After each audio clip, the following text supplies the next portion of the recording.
देवरानी को रंगे हाथ पकड़ने वाली जेठानी। पूरा परिवार गोपाल, सविता, राकेश, राजेश, नव्या और नेहा आइसक्रीम पार्लर में टेबल के चारों तरफ बैठकर आइसक्रीम खा रहे हैं। अरे भाभी, मुझे चॉकलेट फ्लेवर बहुत पसंद है। आपकी आइसक्रीम मुझे खिलाओ ना, मुझे भी इसका स्वाद चखना है। हाँ नेहा, क्यों नहीं, ये लो खाओ। देखो तो दोनों ननद भाभी का प्यार। नव्या हमेशा नेहा की हर बात मान लेती है। गोपाल जी, हमारी बड़ी बहू कितनी समझदार है। हाँ सविता, नव्या ने इस पूरे घर को बहुत अच्छे से संभाल रखा है। हाँ पिताजी, वैसे परिवार के साथ बाहर आना बहुत अच्छा लगता है। अरे राजेश, तुम चुपचाप क्यों खा रहे हो? तुम भी कुछ बोलो। तभी राजेश का फोन रिंग करता है। राजेश कॉल उठाकर धीमी आवाज में बात करते हुए, हाँ मैं अभी आइसक्रीम पार्लर में हूँ, मैं घर जाकर तुम्हें कॉल करके सारी बातें बताता हूँ, अभी रखता हूँ। राजेश तुरंत फोन काट देता है। नव्या मुस्कुराते हुए, क्या बात है देवर जी, बहुत सीक्रेटली बातें हो रही है, सच बताओ कौन था? अरे भाभी, कोई नहीं, बस एक दोस्त था, वही कुछ काम की बात पूछ रहा था। थोड़ी देर के बाद पूरा परिवार आइसक्रीम पार्लर से लौटकर घर आ जाता है और सोफे पर बैठ जाता है। भाई आज तो बहुत थक गए, सच में बाजार में घूमते घूमते पैर दुखने लगे हैं। हाँ भैया, थकान तो मुझे भी बहुत ज्यादा हो रही है, अब तो बस आराम करने का मन कर रहा है। सच सच कह रहे हो बच्चों, उम्र के साथ अब ज्यादा घूमना फिरना बर्दाश्त नहीं होता। थकान तो सबको है, लेकिन रात का समय हो गया है और भूख भी लगने लगी है। पिताजी, आइसक्रीम खाने से भूख तो नहीं मिटती, कुछ भी खा लो बाहर का, लेकिन जब तक घर का बना खाना नहीं खा लेते ना, तब तक मानो पेट ही खाली है। राकेश बाहर से खाना मंगाने के लिए अपना मोबाइल उठाते हुए, मैं ऐसा करता हूँ कि बाहर से खाना ऑर्डर कर देता हूँ। तभी नव्या पानी लेकर आती है और सभी को देते हुए, अरे आप बाहर से खाना ऑर्डर मत करो, मैं तो हूँ ना, मैं बना लूंगी। वैसे भी बाहर का खाना खाकर खामखा माँ जी और पिताजी की तबीयत खराब हो जाती है। बहू, लेकिन तुम भी तो थक गई होगी। कोई बात नहीं माँ जी, मैं बना लेती हूँ, मुझे कोई दिक्कत नहीं है। मैं बस अभी सारा खाना तैयार कर दूंगी। सविता नव्या की बात सुनकर भावुक होते हुए, अरे बहू, तुम कितना काम करोगी, तुम भी तो थक गई होगी। कुछ नहीं होता माँ जी, आप लोगों की सेवा तो मेरी जिम्मेदारी है। आप लोग बैठिए, मैं रसोई में जाती हूँ। भाभी, आप सच में बहुत अच्छी हैं। चलिए मैं भी आपकी थोड़ी सी मदद करवा देती हूँ। नहीं नेहा, तुम बैठो, तुम्हें सुबह कॉलेज भी तो जाना है, फिर थक जाओगी तो जल्दी कैसे उठोगी? नव्या मुस्कुराते हुए रसोई की तरफ चली जाती है। वो खाना बनाकर लाती है और सभी लोगों को खिलाती है। सब खाना खाकर सो जाते हैं। अगले दिन नव्या सुबह कपड़े धोकर छत पर कपड़े फैलाती है। तभी पड़ोसन विनीता, क्या बात है नव्या, तुम बहुत दिनों से दिखाई नहीं दी।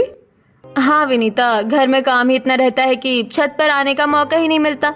हाँ भाई, अब अकेली बहू हो घर संभालने वाली, और फिर तुम तो सबकी बहुत ख्याल रखती हो ना। हाँ, रखना ही पड़ता है, मेरा परिवार है, परिवार के लोगों का ख्याल मैं नहीं रखूंगी तो कौन रखेगा? देवर की शादी करके देवरानी लाओ, उससे थोड़ी मदद मिल जाएगी। जब एक और बहू आएगी तो काम बढ़ जाएगा। हाँ, ये बात तुमने अच्छी कही, अब मैं इस बारे में घर में बात करूंगी। बातें करने के बाद वो नीचे आ जाती है। शाम का समय है। नव्या सबके लिए चाय बना के लाती है और सबको देने के बाद सविता से, माँ जी, अब घर में देवरानी आनी चाहिए। देवर जी की भी शादी की उम्र हो गई है, तो आप इस बारे में सोचना शुरू कीजिए। हाँ बहू, मुझे भी चिंता है। मैंने पंडित जी को बुलवाया तो है, वो बोल रहे थे कि कुछ अच्छी लड़कियों के रिश्ते हैं। भाई ये तो बहुत अच्छी बात है। राजेश की शादी हो जाएगी तो बड़ी बहू की जिम्मेदारी भी थोड़ी हल्की हो जाएगी। ये सुनकर राजेश का चेहरा उतर जाता है। ये देख नव्या चाय का कप राजेश की तरफ बढ़ाते हुए, क्या बात है देवर जी, अभी भी कुछ बात हो तो बता दो, वरना फिर मत कहना कि आपसे पूछा नहीं गया। वो भाभी, ऐसी कोई बात नहीं है। आप लोग तो अचानक ही शादी की बात करने लगे ना। अरे अगर तेरे मन में कोई बात है तो साफ साफ बता दे, इसमें शर्माने की क्या जरूरत है? हाँ, कहना तो है। वो दरअसल माँ, मैं एक लड़की को पसंद करता हूँ, मैं उसी से शादी करना चाहता हूँ। अरे ये तो बहुत अच्छी बात है, लेकिन तूने आज तक हमसे ये बात छुपाई क्यों? अरे बाबा छोड़ो ना, वैसे राजेश कौन है वो लड़की? माँ, वो मेरे ही कॉलेज में पढ़ती थी और यहीं पास में ही रहती है। उसका नाम रेखा है और उसके पिता बिजनेसमैन है। उनका बहुत बड़ा काम है और लड़की बहुत अच्छी है माँ। भाई अगर लड़की इतनी संस्कारी है और हमारा बेटा उसे पसंद करता है तो हमें कोई ऐतराज नहीं है। ठीक है, फिर हम कल ही चलते हैं मेरी होने वाली देवरानी को देखने। अगले दिन सभी लोग रेखा को देखने के लिए उसके घर चले जाते हैं। रेखा चाय लेकर आती है, वो सभी को बहुत पसंद आती है। सभी चाय नाश्ते और बातचीत के बाद सविता के हाथ में शगुन रखते हैं। फिर सविता, बेटा मुझे नहीं पता था कि मेरे बेटे की पसंद इतनी लाजवाब है, वरना मैं तो बहुत पहले ही अपने बेटे की शादी तुमसे करवाकर अपने घर की बहू बना लेती तुम्हें। तो ठीक है भाई साहब। बहन जी, हमारी तरफ से ये रिश्ता पक्का है, शादी की तैयारियां कीजिए। धन्यवाद माँ जी। राजेश हमेशा आप लोगों की बहुत तारीफ करते हैं, सबसे ज्यादा तारीफ भाभी की करते हैं। हाँ भाभी है ही इतनी अच्छी, सबका इतना ख्याल रखती है और हमें विश्वास है कि आप आओगी तो आप भी सबका ख्याल रखोगी। रेखा जब तुम घर आओगी तो हम दोनों मिलकर पूरा घर संभालेंगे, तुम बहुत प्यारी हो। नव्या की बात सुनकर रेखा मुस्कुरा देती है। रिश्ता पक्का करने के बाद वो लोग घर आ जाते हैं। धीरे धीरे कुछ समय बीतता है। रेखा और राजेश की शादी का दिन भी आ जाता है। रेखा अपने कमरे में तैयार हो रही थी कि तभी उसका फोन बजता है। वो फोन देखकर घबरा जाती है। फिर फोन उठाकर, हेलो, तुम मुझे इस वक्त क्यों फोन कर रहे हो? प्लीज मुझे परेशान मत करो। शादी करने जा रही हो? हाँ ठीक है, कर लो, लेकिन मुझे मत भूलना, हमारा अतीत इतनी आसानी से खत्म नहीं होगा। देखो फिलहाल तो फेरे होने वाले हैं, तुम फोन रखो, मेरी जिंदगी बर्बाद मत करो। वो फोन रख देती है और थोड़ी देर के बाद फेरे हो जाते हैं और रेखा विदा होकर अपने ससुराल आ जाती है। फिर राजेश के साथ रेखा अपने कमरे में जाकर आराम करती है। अगले दिन सुबह तैयार होकर रेखा पहली रसोई की रस्म के लिए किचन में जाती है। उसे देखकर नव्या, आओ आओ देवरानी जी, मैंने तुम्हारी पहली रसोई की सारी तैयारी कर दी है, अब जल्दी से खाना बना लो। Oh thank you so much जेठानी जी, आप सचमुच बहुत अच्छी है। अब रेखा सभी लोगों के लिए अपनी पसंद का खाना बनाती है। वो खाने में कढ़ाई पनीर, तड़के वाली दाल, चावल, सूजी का हलवा, पूरी और मिक्स वेजिटेबल बनाती है। उसके बाद सभी लोगों को डाइनिंग टेबल पर खाना परोसती है। खाना खाते हुए सविता, रेखा बहू तुमने बहुत अच्छा खाना बनाया है। देखा माँ जी, हमारी रेखा कितनी समझदार है, अब मुझे रसोई में काफी ज्यादा मदद मिल जाएगी। हाँ, और ये कढ़ाई पनीर तो सच में बहुत अच्छी बनी है। वैसे भाभी भी बहुत अच्छा खाना बनाती हैं। सभी लोग बातें करते हुए खाना खाते हैं। उसके बाद रेखा को उसकी पहली रसोई का शगुन देते हैं।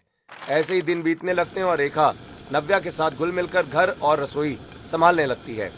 एक दिन नव्या छत पर सूखे कपड़े लेकर सीढ़ियों से नीचे उतर रही थी कि तभी वो देखती है कि रेखा बैल्कनी में खड़े होकर किसी से बात कर रही है। उसके चेहरे पर घबराहट साफ दिखाई दे रही थी। ये देवरानी जी इतनी दोपहर में किससे इतनी घबरा कर बात कर रही हैं? तुम समझते क्यों नहीं? मैं ससुराल में हूँ और मेरे ससुराल वालों को ये सब पता चल गया तो पता नहीं क्या हो जाएगा। अभी तुम फोन रखो, ठीक है? मैं तुमसे मिलने आऊंगी, लेकिन अभी फोन रखो, अभी मैं और बात नहीं कर सकती, कोई देख लेगा। रेखा फोन रखकर अपने कमरे में चली जाती है और नव्या सीढ़ियों पर खड़ी मन ही मन सोचते हुए, ये देवरानी जी किससे बात कर रही थी और ऐसा क्यों कह रही थी कि फोन रखो वरना कोई सुन लेगा? मैं पिछले कुछ दिनों से देख रही हूँ कि देवरानी जी किसी से घबरा कर बात करती हैं। ऐसा करती हूँ, उन्हीं से पूछ लेती हूँ। नव्या अपने कमरे में जाकर कपड़े रखती है और धीरे से रेखा के कमरे में जाती है, जहाँ रेखा बाहर जाने के लिए तैयार हो रही होती है।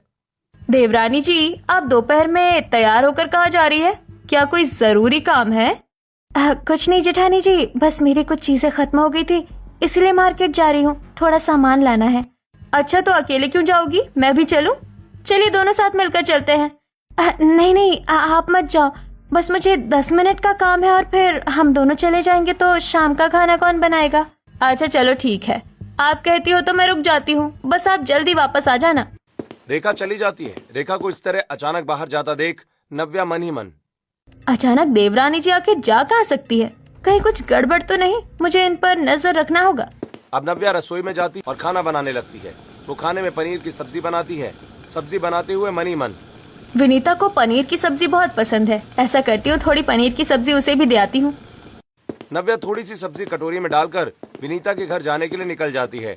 तभी रेखा घर में वापस आते हुए, अरे देवरानी जी आप आ गई? ठीक है, अब घर वालों को खाना परोसिए, तब तक मैं विनीता को ये सब्जी देकर आती हूँ। नव्या विनीता के घर जाती है और उसे सब्जी देती है। सब्जी लेते हुए विनीता नव्या से, नव्या तुम तो बहुत अच्छी बहू हो, पर तुम्हारी देवरानी का कुछ पता है? आज मैंने उसे मार्केट में किसी अनजान लड़के के साथ बात करते देखा था। वो काफी डरी हुई लग रही थी। क्या मार्केट में? पर उसने तो कहा था कि वो बस सामान लेने गई थी। खैर हो सकता है कि वो कोई उसकी पहचान का हो। हाँ हो सकता है, लेकिन जिस तरह वो लड़का रेखा का हाथ पकड़ रहा था मुझे तो कुछ अजीब ही लग रहा था। नव्या विनीता की बात सुनकर परेशान हो जाती है। वो घर लौटती है तो देखती है कि रेखा डोंगों में खाना निकालकर सर्व करने की तैयारी कर रही थी। विनीता रेखा से। देवरानी जी, आप आज चांदनी चौक मार्केट गई थी। मुझे पता चला है कि वहाँ आप किसी लड़के से बात कर रही थी। कौन था वो लड़का? नहीं जेठानी जी, मैं वहाँ नहीं गई थी। मैं तो पास की दुकान पर गई थी। लोग जाने क्या क्या अफवाहें फैलाते हैं। मुझे समझ नहीं आता कि आप मुझ पर इतना शक क्यों कर रही हैं। नव्या ये सुनकर किचन से बाहर जाती है, लेकिन नव्या का शक अब यकीन में बदल चुका था। नव्या मन ही मन ये जरूर कुछ छुपा रही है। भला विनीता झूठ क्यों बोलेगी? अब मुझे यकीन हो गया कि कुछ ना कुछ तो गड़बड़ जरूर है। कुछ दिन और गुजर जाते हैं। एक शाम नव्या रेखा के कमरे में चाय लेकर जाती है। रेखा किसी कागज को अलमारी में छिपाने की कोशिश करती है और नव्या को देखकर वो घबरा जाती है। साथ ही वो कागज नीचे गिर जाता है। तभी नव्या रेखा से, अरे देवरानी जी, मैं तो आपको शाम की चाय देने आई थी, लेकिन आपके चेहरे पर इतना पसीना क्यों है? जाइए हाथ मुंह धो लीजिए और ये चाय पी लीजिए। हाँ जेठानी जी, दरअसल आज मुझे थोड़ी ज्यादा गर्मी लग रही है। ठीक है, आप चाय रख दीजिए, मैं हाथ मुंह धोकर आती हूँ। रेखा जैसे ही बाथरूम में जाती है, नव्या जल्दी से वो कागज उठाती है और अपने कमरे में जाकर पढ़ती है। उस पर लिखा है, आज शाम 5 बजे मुझे रिकी गार्डन में मिलना। हे भगवान, गार्डन में मिलना? इसका मतलब ये सच में किसी से मिली हुई है? पता नहीं हमारे पीछे ये क्या तमाशा चल रहा है। मुझे सारी सच्चाई का पता लगाना होगा। नव्या शाम को रेखा का पीछा करती है। उसे रिकी गार्डन में एक लड़के के साथ देखती है। रेखा हाथ जोड़कर कुछ मांग रही है और उसने अपनी सोने की अंगूठी उसे दे दी है। ये अपनी अंगूठी भी दे रही है? क्या मामला है? कहीं ऐसा तो नहीं कि देवरानी जी का इस लड़के से अफेयर चल रहा है और ये दोनों भागने की प्लानिंग कर रहे हैं? हे भगवान, अगर ऐसा हुआ तो मेरे शरीफ देवर का तो दिल ही टूट जाएगा और हमारे परिवार की बदनामी होगी, वो अलग। सब कुछ देखकर नव्या चुपचाप घर वापस आ जाती है। फिर जब रेखा घर वापस आती है तो नव्या उसके कमरे में जाकर, अरे देवरानी जी, आप क्या कर रही हैं? चलिए मेरे साथ किचन में खाना बनाते हैं। अचानक रेखा का हाथ पकड़ते हुए, वैसे देवरानी जी, आपकी वो सोने की अंगूठी कहाँ गई? वो तो मैंने आज सुबह ही आपके हाथ में देखी थी। जेठानी जी, वो मुझे बहुत चुभ रही थी, इसलिए मैंने उसे उतार कर रख दिया है। वैसे बार बार आप मेरी चीजों का हिसाब क्यों रखती हैं? ये छोटी छोटी चीजों पर टोकना मुझे अच्छा नहीं लगता। अरे नहीं नहीं देवरानी जी, आप गलत समझ रही हैं। मैं तो बस ऐसे ही। अच्छा ठीक है, चलो मैं रसोई में आपका इंतजार कर रही हूँ, आ जाना। नव्या रसोई की तरफ चली जाती है। वो समझ जाती है कि रेखा बहुत चालाक है और कुछ ना कुछ छिपा रही है। अगले दिन नव्या रेखा के साथ मंदिर जाती है। वो मंदिर की सीढ़ियां चढ़ रही थी कि तभी रेखा को किसी का फोन आता है, लेकिन रेखा फोन काट देती है। दोनों मंदिर जाकर पूजा करने लगते हैं। तभी वो फोन फिर आता है। रेखा चुपचाप वहां से निकलकर मंदिर के बाहर आ जाती है। नव्या भी धीरे धीरे दबे कदमों से उसका पीछा करती है। नव्या छुपकर देखती है कि रेखा मंदिर के पीछे उसी लड़के से मिल रही है। वो लड़का उसे कुछ फोटोज देता है जिसे रेखा अपने पल्लू में छिपा लेती है और, देखो, मैं इन फोटो की कीमत तुम्हें दे चुकी हूँ। मैं इस फोटो को हमेशा के लिए छुपा कर रख दूंगी। अगर किसी ने देख लिया तो मेरी जिंदगी बर्बाद हो जाएगी। अब जाओ यहाँ से। नव्या ये सब देखकर चुपचाप मंदिर वापस आ जाती है। थोड़ी देर के बाद रेखा वहां आ जाती है और दोनों घर वापस आ जाते हैं। नव्या रेखा से कुछ नहीं कहती, उसे सही मौके का इंतजार होता है। ऐसे ही कुछ दिन और बीतते जाते हैं। एक दिन राजेश हॉल में बैठकर हिसाब करते हुए रेखा से, रेखा, ये कुछ क्लाइंट्स के पैसे हैं, इन्हें संभाल कर रख देना। जब मैं मांगू तब दे देना। ठीक है, मैं इसे अपनी अलमारी में ही सुरक्षित रख देती हूँ। रेखा उन पैसों को ले जाकर अपनी अलमारी में रख देती है। ऐसे ही कुछ दिन बीत जाते हैं। एक दिन रात को नव्या की नींद अचानक खुलती है और नव्या अपने आप से, बहुत प्यास लग रही है, ऐसा करती हूँ किचन में जाकर पानी पी लेती हूँ। वो किचन की तरफ जाते हुए देखती है कि रेखा छत की तरफ जा रही है। इतनी रात को देवरानी जी छत पर क्यों जा रही है? मुझे देखना चाहिए। नव्या रेखा का पीछा करती है और देखती है कि वो लड़का फिर आया है। ये लो सारे पैसे, अब मुझे छोड़ दो, मेरे पास और कुछ नहीं बचा है। लड़का पैसे लेकर कूदकर भाग जाता है। नव्या ये सब देख लेती है और चुपचाप अपने कमरे में आकर सो जाती है। अगले दिन राजेश रेखा से, हाँ रेखा, वो क्लाइंट के पैसे कहाँ हैं? वो पैसे मुझे दे दो, मुझे आज क्लाइंट को देने हैं। राजेश, मैं तुमसे बात करने ही वाली थी। मुझे लगा था कि वो पैसे तुमने लिए हैं, लेकिन अगर वो पैसे तुमने नहीं लिए हैं तो पैसे गए कहाँ? कहीं घर में तो किसी ने नहीं चुरा लिए? ये तुम क्या कह रही हो रेखा? होश में तो हो। घर में भला पैसे कौन चुराएगा? राजेश सही कह रहा है रेखा, तुम ही कहीं रखकर भूल गई होगी। कोई बात नहीं बहू, एक बार अलमारी में फिर से ढूंढो, पैसे मिल जाएंगे। रेखा अपने कमरे में जाती है और अलमारी खोलकर फिर से पैसे ढूंढती है, लेकिन उसे पैसे नहीं मिलते। वो बाहर आकर सभी से, मैंने फिर से देख लिया, पैसे वहाँ नहीं है। आखिर पैसे कहाँ जा सकते हैं? आज तक तो घर में पैसे कभी चोरी नहीं हुए। मैं आप सबको बता चुकी हूँ कि मुझे इस बारे में कुछ नहीं पता। प्लीज अब मुझे परेशान करना बंद कीजिए आप लोग। ऐसा कहकर रेखा अपने कमरे की तरफ चली जाती है। नव्या भी गुस्से में रेखा के पीछे उसके कमरे में जाती है और अब बहुत हो गया देवरानी जी, अब मैं चुप नहीं बैठूंगी। देवरानी जी आप ये सब बंद कर दीजिए। मैंने कल आपको छत पर किसी लड़के को पैसे देते देखा था। अब सभी को बता दो कि आप क्या छुपा रही हैं। आप ये क्या कह रही हैं जेठानी जी? मैं छत पर किसी लड़के को पैसे नहीं दे रही थी, बल्कि मुझे गर्मी लग रही थी तो मैं छत पर टहलने गई थी। आपकी आंखों को कोई धोखा हुआ है और पैसे मुझे नहीं पता कहाँ गए। आप मुझ पर झूठे इल्जाम लगा रही है, आपको शर्म आनी चाहिए। रेखा गुस्से में अपने कमरे में चली जाती है और मन ही मन एक तो चोरी, ऊपर से सीना चोरी कर रही है। देवरानी जी झूठ बोल रही है। मैंने खुद अपनी आंखों से उन्हें किसी लड़के को पैसे देते हुए देखा था, लेकिन इस बात का मेरे पास कोई सबूत नहीं है। अगर ये बात मैं घर वालों को बता भी दूंगी तो कोई मेरी बात का यकीन नहीं करेगा। मुझे हर हाल में सबूत इकट्ठा करना होगा। ऐसे ही कुछ और दिन बीत जाते हैं। नव्या और रेखा के बीच अब पहले जैसी बातचीत नहीं रही। एक दिन नव्या और रेखा दोनों रसोई में खाना बना रही थी कि तभी रेखा का फोन रसोई के पास टेबल पर जोर से बजता है। रेखा फोन उठाकर बात करते हुए, जी हाँ मैं आ रही हूँ, थोड़ी देर इंतजार करो, मैं थोड़ी देर में पहुँच जाऊंगी। रेखा फोन रखती है। तब नव्या रेखा से, देवरानी जी किसका फोन था और आप कहीं जा रही हैं क्या? वो मेरी एक सहेली का फोन था, वो मुझे बाजार में किसी काम से बुला रही है। वैसे आप मुझे बार बार सवाल मत किया कीजिए, आपको हर बात का जवाब देना मुझे अच्छा नहीं लगता। ऐसा कहकर रेखा वहाँ से निकल जाती है। अब नव्या भी अपना मोबाइल उठाती है और चुपचाप उसके पीछे चल पड़ती है। नव्या सावधानी से उसका पीछा कर रही थी ताकि रेखा को शक ना हो। आज तो इन्हें किसी भी हाल में रंगे हाथ पकड़ना ही होगा। जिस तरह से ये घबराई हुई है, पक्का आज कोई बड़ी बात होने वाली है। मुझे वीडियो बनाना होगा ताकि सबके सामने सच आ सके। कोई भी मुझे गलत नहीं समझ पाएगा अगर सच कैमरे में होगा। गार्डन के कोने में रेखा उस लड़के के सामने हाथ जोड़कर खड़ी है। वो लड़का काफी गुस्से में लग रहा है और रेखा उसे कुछ समझाने की कोशिश कर रही है। नव्या पास ही में पेड़ के पीछे छिपकर उनकी बातें सुन रही है और मोबाइल में सब कुछ रिकॉर्ड भी कर रही है। प्लीज तो मेरी बात समझ क्यों नहीं रहे? मेरे पास अभी और पैसे देने की गुंजाइश नहीं है। मैंने सब कुछ दे दिया है। मुझे थोड़े दिन का समय और दो, मैं किसी तरह इंतजाम कर दूंगी। मुझे कोई बहाना नहीं चाहिए।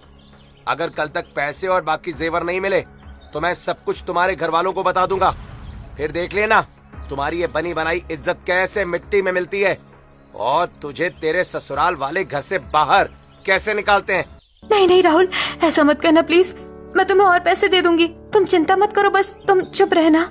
नव्या चुपचाप वीडियो बनाने के बाद दबे पांव वापस घर की तरफ भागते हुए मन ही मन, अब तो मुझे पूरा यकीन हो गया है कि रेखा का इस लड़के से अफेयर है और ये इससे मिलती जुलती रहती है। लेकिन इतना सबूत काफी नहीं है, मुझे कुछ और सबूत इकट्ठा करना पड़ेगा जिससे मैं घर वालों को यकीन दिला सकूं। नव्या चुपचाप घर वापस आ जाती है। थोड़ी देर के बाद रेखा घर आती है और नहाने के लिए वॉशरूम में चली जाती है। तभी नव्या उसके कमरे में आकर मन ही मन सोचते हुए, अच्छा तो ये नहाने गई है, मुझे इसके कमरे की तलाशी लेनी चाहिए, शायद कोई और सबूत मिल जाए। नव्या उसके कमरे की तलाशी लेने लगती है। तभी तकिए के नीचे अलमारी की चाबी देखकर अचानक कुछ याद करते हुए अपने आप से, उस दिन जब मैं कमरे में आई थी तो देवरानी जी अपने पर्स में कुछ छुपा रही थी। मुझे देखना ही होगा कि वो उसे क्यों छुपा रही थी। यही सही मौका है, मैं अलमारी खोलकर पर्स चुरा लेती हूँ। नव्या जल्दी से अलमारी का ताला खोलती है और रेखा का पर्स चुराकर ताला वापस लगा देती है और चाबी तकिए के नीचे रखकर अपने कमरे में चली जाती है। कमरे में जाकर वो अपने कमरे का दरवाजा बंद करती है और फिर पर्स खोलकर कुछ फोटोज निकालती है जिन्हें देखकर वो हैरान रह जाती है। इसमें तो उस लड़के और रेखा की तस्वीरें हैं और ये दोनों तो आपस में कपल लग रहे हैं। इसका मतलब है कि रेखा देवर जी को धोखा देकर उस लड़के से अफेयर चला रही है। लेकिन अभी मुझे चुप रहना होगा, मुझे सही मौके का इंतजार करना होगा। यही सोचकर नव्या तस्वीरों को अपनी अलमारी में छुपा देती है और रसोई में जाकर काम में लग जाती है। ऐसे ही कुछ दिन और बीत जाते हैं। एक दिन नव्या दबे पांव रेखा के कमरे के दरवाजे के पास जाकर खड़ी हो जाती है और अंदर की आवाजें सुनने लगती है। ठीक है, मैं सब ले आऊंगी, शादी की सारी ज्वेलरी और कैश आज रात को मिल जाएगा। लेकिन याद रखना कि ये सच किसी को पता नहीं चलना चाहिए। तो ये भागने का प्लान बना रही है, वो भी आज रात ही? नहीं, मैं अपने घर की इज्जत को इस तरह नीलाम नहीं होने दूंगी। मुझे इन्हें रंगे हाथों पकड़कर सभी को सब कुछ बताना होगा। ऐसा सोचते हुए नव्या अपने कमरे में वापस आकर लेट जाती है, लेकिन वो सोई नहीं थी।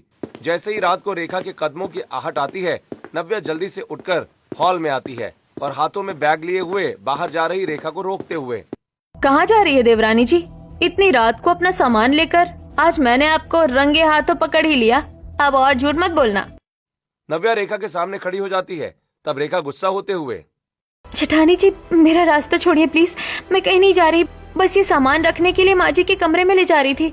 लेकिन आपको तो शक करने की बीमारी हो गई है, हर वक्त मुझ पर शक ही करती रहती है। शक कर रही हूँ? बिल्कुल नहीं। आज पूरे घर वालों को पता चलना चाहिए कि तुम हमारे पीछे क्या क्या कर रही हो। माँ जी, पिताजी, राजेश जी, सब बाहर आइए। नव्या की आवाज सुनकर घर के सभी सदस्य अपनी अपनी नींद से उठकर हॉल में इकट्ठा हो जाते हैं। सविता और गोपाल काफी परेशान और हैरान हैं, जबकि राकेश और राजेश गुस्से में हैं। ये सब क्या है बहू? तुम दोनों यहाँ क्या कर रही हो और आधी रात को ये कैसा तमाशा हो रहा है? क्या हुआ नव्या, इतनी रात को क्यों शोर मचा रही हो? क्या बात है, सब कुछ ठीक तो है ना? माँ जी देखिए, देवरानी जी को ये घर छोड़कर भागने की तैयारी कर रही थी। इनके बैग में घर की सारी ज्वेलरी और कैश है, और तो और ये किसी के साथ भागने वाली थी। माँ जी ये सब झूठ है, जेठानी जी मुझे फंसा रही है। मैं तो बस ज्वेलरी और कैश आपके कमरे में रखने के लिए आ रही थी और इन्होंने मुझे रास्ते में ही रोक लिया और पता नहीं क्या क्या बकवास करने लगी। वैसे भी जेठानी जी आजकल मेरी हर बात पर शक करती हैं। पिछले कई दिनों से जो तमाशा मैं देख रही हूँ, क्या वो सब कुछ झूठ था? आपका उस लड़के से चोरी चोरी मिलना, उससे तस्वीरें लेना, उसे पैसे देना, छत पर मिलना, क्या वो सब कुछ झूठ था? जेठानी जी ऐसे घटिया इल्जाम लगाना बंद कीजिए प्लीज। आखिर क्या दुश्मनी है आपको मुझसे? क्यों लगा रही है मुझ पर ये झूठे इल्जाम? भाभी, आपको रेखा के बारे में ऐसी बातें कहने पर शर्म आनी चाहिए।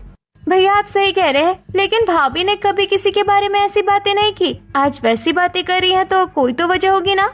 नव्या, क्या तुम्हारे पास इन बातों का कुछ सबूत है? आप सबको मेरी बातों पर यकीन करने के लिए सबूत चाहिए? आपके लिए तो मेरी बातें ही काफी होनी चाहिए थी, लेकिन मुझे पता था कि रेखा अपनी चालाकी से बातें पलट देगी, इसीलिए मैंने सबूत इकट्ठा कर रखे हैं। रुकिए, मैं अभी दिखाती हूँ।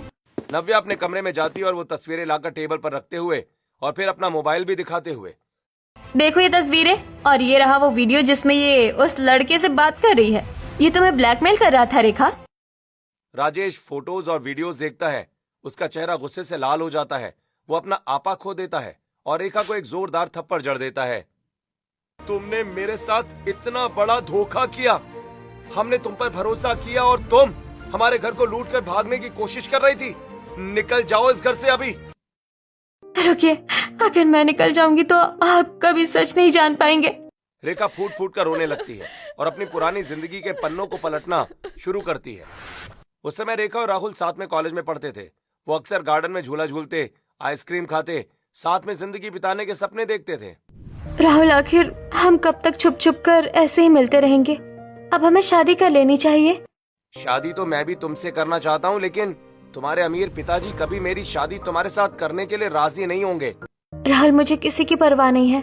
मैं हर हाल में तुमसे शादी करूंगी, चाहे जो भी हो जाए। ठीक है, अगर तुम कह रही हो तो हम कल ही शादी कर लेंगे, लेकिन तुम्हें तो पता है ना कि मैं अभी सेटल नहीं हूँ। ऐसा करो कि तुम गहने और कैश सब कुछ लेकर कल मुझे स्टेशन पर मिलना। अगले दिन रेखा अपने घर की सारी ज्वेलरी, पैसे एक बैग में भरकर स्टेशन चली जाती है, जहां राहुल रेखा से पैसों का बैग और ज्वेलरी लेकर उसे कहता है, रेखा, हम इन रुपयों और गहनों को ऐसे नहीं ले जा सकते।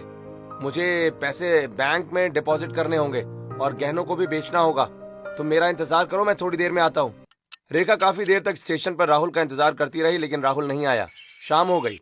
रेखा के माता पिता उसे ढूंढते हुए स्टेशन पहुंचे, जिसे देख रेखा काफी रोने लगी और सारी बातें अपने माता पिता को बताती है। तब रामलाल कहते हैं, बेटा तुम धोखे में हो। वो लड़का पैसे और गहने लेकर भाग गया है। दरअसल मेरे ही एक सुनार दोस्त को उसने गहने बेचे हैं। वो तुम्हारी माँ के गहने पहचानता था, इसलिए उसने मेरे पास फोन किया, फोटो भी भेजी, लेकिन इससे पहले कि हम उसे पकड़ पाए वो भाग गया। वो धोखेबाज है, भूल जाओ उसे। हाँ बेटा, तुम्हारे पिताजी सही कहते हैं, उसे भूलकर तुम एक नई जिंदगी शुरू करो। उसके बाद मेरी जिंदगी में राजेश आया और मैंने हमेशा के लिए राहुल को भुलाकर राजेश को अपना लिया। लेकिन फिर मेरी शादी के दिन राहुल ने मुझे फोन करके पैसों के लिए ब्लैकमेल किया और तब से अब तक वो मुझे ब्लैकमेल करता आ रहा है और मैं अपना घर बचाने के लिए उसे लगातार पैसे दे रही हूँ और इसीलिए बार बार मैं उससे मिलती थी। मेरा उससे कोई अफेयर नहीं है, मेरी बात का भरोसा कीजिए। देवरानी जी, आपने ये सब पहले क्यों नहीं बताया? अगर आप हमें सच बताती तो शायद हमें ये सब नहीं करना पड़ता। डर के आगे ही अंधेरा होता है। नहीं भाभी, ये धोखेबाज है, इसने मेरे साथ विश्वासघात किया है। रेखा, तुम आज भी उसी के जाल में फंसी थी। तुमने हमसे झूठ बोला कि वो पैसे कहीं खो गए हैं, जबकि तुम उस ब्लैकमेलर को दे रही थी, और आज भी तुम ये पैसे उसी को देने जा रही थी। मुझे लगा था कि अगर मैं आप सबको बताऊंगी तो आप लोग मुझे घर से बाहर निकाल देंगे। मेरा अतीत मेरे वर्तमान को खा रहा था। मैं बस अपनी इज्जत बचाने के चक्कर में और भी फंसती चली गई। मुझे माफ कर दीजिए। बहू, तुमने न सिर्फ मेरे बेटे को बल्कि पूरे परिवार को धोखा दिया है। निकल जाओ यहाँ से। अब तुम हमारे इस घर में नहीं रह सकती, क्योंकि ये भरोसे का मंदिर है। इसमें पाखंड की जगह नहीं। सविता सही कह रही है। बहू, चली जाओ यहाँ से, और ये सब भी ले जाओ अपने साथ। नहीं चाहिए हमें कुछ भी। रेखा के बहुत माफी मांगने पर भी उसे कोई माफ नहीं करता, और फिर राजेश धक्के देकर उसे घर से बाहर निकालने लगता है। लेकिन तभी नव्या बीच में आकर, रुक जाइए। आप लोगों को अपने घर की बहू के साथ ऐसा व्यवहार नहीं करना चाहिए। मैं समझ सकती हूँ कि देवरानी जी ने जो किया वो अपने वर्तमान को बचाने के लिए किया। मुझे देवरानी जी की बात पर पूरा भरोसा है। मेरी आप लोगों से भी रिक्वेस्ट है कि इन्हें माफ कर दीजिए और इन्हें अपनी गलती सुधारने का एक मौका दीजिए। नव्या के समझाने पर सभी लोग रेखा को माफ करने के लिए तैयार हो जाते हैं। इस समय राहुल फिर से रेखा को कॉल करता है। तब नव्या रेखा से, देवरानी जी, आप एक काम करो, उसे कहो कि आप सारी ज्वेलरी और कैश लेकर अपने ससुराल में इंतजार कर रही हो, और साथ ही ये कहो कि घर में इस वक्त कोई नहीं है। उसे यहाँ बुला लो ताकि हम उसे रंगे हाथों पकड़वा सके। ठीक है, मैं अभी उसे फोन लगाती हूँ। देखो, घर में अभी कोई नहीं है, तुम अभी के अभी यहाँ आ जाओ और अपना सामान ले लो। लेकिन याद रहे, ये आखिरी बार है, दोबारा फोन मत करना। बहुत अच्छा, मैं बस 15 मिनट में वहाँ पहुँच रहा हूँ। अगर तुम चालाकी करने की कोशिश करोगी तो याद रखना, तुम्हारी सारी तस्वीरें पूरे मोहल्ले में बट जाएंगी। नव्या तुरंत पुलिस स्टेशन फोन करती है और सारा मामला समझाती है। पुलिस उन्हें आश्वासन देती है कि वो कुछ ही देर में वहाँ पहुँच जाएगी। परिवार के सभी सदस्य घर के अलग अलग कोनों में छुप जाते हैं। कुछ देर के बाद दरवाजे की घंटी बजती है। रेखा कांपते हाथों से दरवाजा खोलती है और राहुल अंदर आते हुए, अरे जाने मन, लाओ मुझे मेरा सामान दो। ये लो, इसमें सब कुछ है। पर एक बात बताओ, क्या अब तुम मुझे कभी परेशान करोगे? क्या तुम मेरी तस्वीरें वापस दे दोगे? मुझे बस शांति से अपनी जिंदगी जीनी है। तुम बहुत भोली हो रेखा। तुम्हें क्या लगता है मैं ये सब लेकर आराम से चला जाऊंगा? मुझे तो ये भी चाहिए और तुम भी चाहिए। मैं तो तुम्हें जिंदगी भर ब्लैकमेल करता रहूंगा। तुम मेरी कठपुतली बन के रहोगी। राहुल जैसे ही सूटकेस पकड़ने के लिए झुकता है, पुलिस और घर के सभी सदस्य बाहर निकल आते हैं। राहुल पूरी तरह हक्का बक्का रह जाता है। तुझे क्या लग रहा था, हाँ, कि तू किसी को भी ऐसे ही फंसा लेगा? इंस्पेक्टर साहब, इसे ले जाइए और इसे इसके गुनाहों की सजा मिलनी चाहिए। ओए, आज से तेरा खेल खत्म। ये सब क्या हो रहा है? तुम लोगों ने मुझे फंसाया है। मैं नहीं जाऊंगा। प्लीज मुझे छोड़ दो, मुझे जाने दो। पुलिस राहुल को पकड़कर बाहर ले जाती है। घर के सदस्य राहत की सांस लेते हैं, राजेश रेखा की तरफ देखते हुए। चलो, जो हुआ सो हुआ। अब हमें एक नई शुरुआत करनी चाहिए। परिवार वही है जो मुसीबत में साथ खड़ा हो। राजेश के साथ साथ आप लोग मुझे माफ कर दीजिए। मैं अब कभी भी अपने परिवार से कोई बात नहीं छुपाऊंगी, और खास तौर से जेठानी जी, आप मुझे माफ कर दीजिए। मैंने आपके साथ बदतमीजी की, लेकिन फिर भी आपने मेरा साथ दिया। घर वाले रेखा को अपना लेते हैं। सुबह के 8 बज चुके थे। नेहा अपनी भाभी से, चलो अब सारी बातें सुलझ गई, लेकिन हमें भूख लगी है, खाना तो बना दो। नव्या और रेखा किचन की ओर बढ़ती हैं। रसोई में खाना बनाते हुए रेखा नव्या से, जेठानी जी, आज मैं अपने हाथों से सबके लिए कुछ अच्छा बनाती हूँ, और अब इस घर में मेरा कोई भी राज नहीं रहेगा। हम सब साथ मिलकर खुश रहेंगे। मैं अपनी गलती का एहसास ताम्र रखूंगी। चलो, आज हम दोनों मिलकर पनीर की सब्जी, पूरी और खीर बनाएंगे। दोनों देवरानी जेठानी मिलकर बातें करते हुए खाना बनाती हैं और सभी को परोसती हैं। सभी खाना खाते हैं। घर का तनाव मिट गया है और अब देवरानी भी जेठानी से बिना झिझक सारी बातें बताती है और खुशी खुशी अपना जीवन अपने ससुराल में बिना किसी डर के बिताती है।